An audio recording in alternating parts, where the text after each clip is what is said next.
Direct selling business क्यों जरूरी है? पैसिव इनकम हमारी जिंदगी में क्यों जरूरी है? इस दुनिया में दो तरह की कमाई होते हैं, पहला एक्टिव अर्निंग और दूसरा पैसिव अर्निंग। एक्टिव अर्निंग किसे कहते हैं? वैसी कमाई जिसमें काम करे पैसा आए और जब काम करना बंद कर दे तो पैसे आना बंद हो जाए। जैसे जॉब पर जा रहे हैं, पैसा आ रहा है, जॉब पर जाना बंद, पैसे आना बंद। एक दुकानदार दुकान खोल रहा है, पैसा आ रहा है, दुकान खोलना बंद, पैसे आना बंद। एक किसान खेती कर रहा है, पैसा आ रहा है, खेती करना बंद, पैसा बंद। एक मजदूर मजदूरी कर रहा है, पैसा आ रहा है, मजदूरी करना बंद, पैसा बंद। It's called active earning. और दूसरा पैसिव अर्निंग। पैसिव अर्निंग किसे कहते हैं? एक ऐसी कमाई जिसमें एक तय सीमा तक काम करे और उसके बाद काम ना भी करे तो भी अर्निंग होती रहे। It's called passive earning. Passive earning क्यों जरूरी है? क्योंकि आज हमारा शरीर काम कर रहा है, कल वह काम नहीं करेगा। आज कुछ ऐसा करना है जो हमारी मौजूदगी ना भी हो तो भी हमें रेगुलर इनकम आती रहे, और वो ज़्यादा जरूरी है। पैसिव अर्निंग जिससे एक मिडिल क्लास और पुअर फैमिली भी आसानी से अपनी अर्निंग बढ़ाकर एक अच्छी जिंदगी जी सकता है। आज पैसिव अर्निंग के तरीके का इस्तेमाल वर्ल्ड के सभी अमीर लोग, बिजनेसमैन, पॉलिटिशियन और एक्टर सभी अपने लाइफ में पैसे कमाने में करते हैं। पैसिव अर्निंग का मतलब ऐसा काम जिसमें किसी काम का रेगुलर इनकम आता रहे, जैसे रेंटेड प्रॉपर्टी, कोई मकान, बंगला या रूम को रेंट पर देने से जो पैसा आए। और भी है जैसे fix deposit, real estate, business, YouTube earning, ये सभी पैसिव अर्निंग में आते हैं। आज आपके पास कोई एक ही इनकम ऑफ सोर्स है, चाहे वो जॉब हो या बिजनेस हो या शॉप हो या फिर एग्रीकल्चर, कुछ भी हो।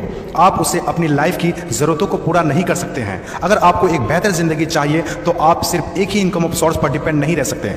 आपको सेकेंड, थर्ड, फोर्थ या ज़्यादा इनकम सोर्स बनाने होंगे। जितनी ज़्यादा इनकम ऑफ सोर्स होगी उतनी ज़्यादा अर्निंग होगी और आप अपने फैमिली को एक बेहतर जिंदगी दे पाएंगे।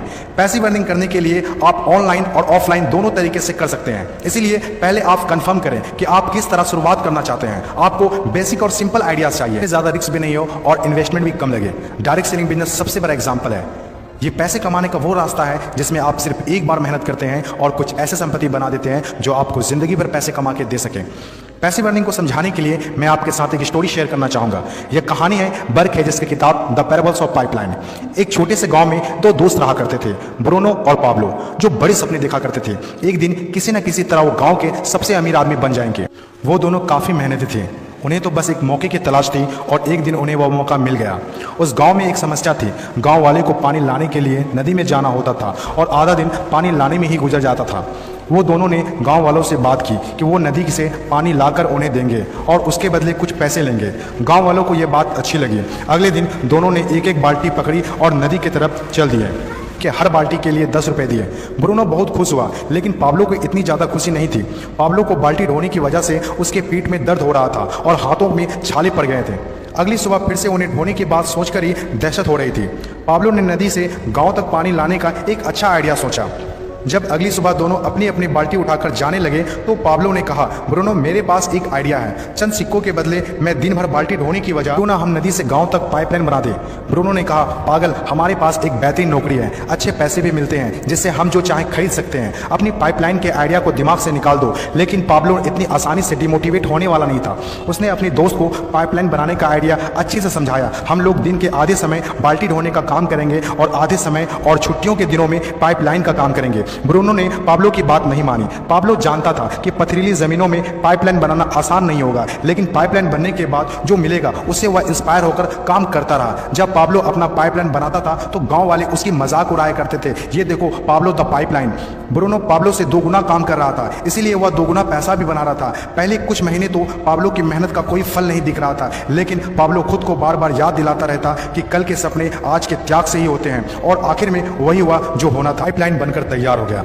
अब पाब्लो सोता था तो भी पैसा आता था, नहाता था तो भी पैसा आता था, खाता था तो भी पैसा आता था, वह कहीं बाहर घूमने जाता था तो भी पैसा आता था। जितना ब्रूनो ने 3 साल में कमाया था उतना पाब्लो ने 3 महीने में कमा लिया। गांव में जितना पानी बहकर जाता था, पाब्लो के जेब में उतना ही पैसा बहकर आता था। और मेरे हिसाब से direct selling business is the best opportunity. इस कहानी से हम 5 बातें सीखते हैं। पहला, विजन का होना। विजन सबके पास नहीं होता। विजन जो आंखों से नहीं सोच से देखी जाती है। इस दुनिया में 5% लोग के पास ही विजन होता है और वही इस दुनिया में कुछ बड़ा करते हैं। दूसरा, सबसे इंपॉर्टेंट, जब भी आप कुछ हट के करेंगे तो लोग आपका मजाक उड़ाएंगे, ठीक उस पाब्लो की तरह। तीसरा, लगातार काम करना। विजन पर काम करना आसान नहीं होता है, इसमें जबरदस्त फोकस के साथ तब तक काम करना होगा जब तक आप उसे कंप्लीट ना कर ले। चौथा, खुद को इंस्पायर करना। अपने आप को इंस्पायर करने के लिए वो देखना होगा जो पाइपलाइन बनने के बाद आपको मिलेगा। अपने सपनों को विजुलाइज करना होगा ताकि अपने आप को मोटिवेट और इंस्पायर कर सके। पांचवा और सबसे इंपॉर्टेंट बात, प्रॉब्लम सॉल्विंग वर्क। जिस तरह पाब्लो ने गांव की पानी की समस्या को सॉल्व किया, आज हर वो इंसान सक्सेसफुल है जिन्होंने लोगों के प्रॉब्लम को सॉल्व किया है, चाहे वो डॉक्टर हो या इंजीनियर, चाहे वो साइंटिस्ट हो या कोई मोटिवेशनल स्पीकर। आज हर वो इंसान कामयाब हुआ है जिसने भी किसी भी फील्ड में लोगों के प्रॉब्लम को सॉल्व किया है। और डायरेक्ट सेलिंग बिजनेस भी ऐसा ही है।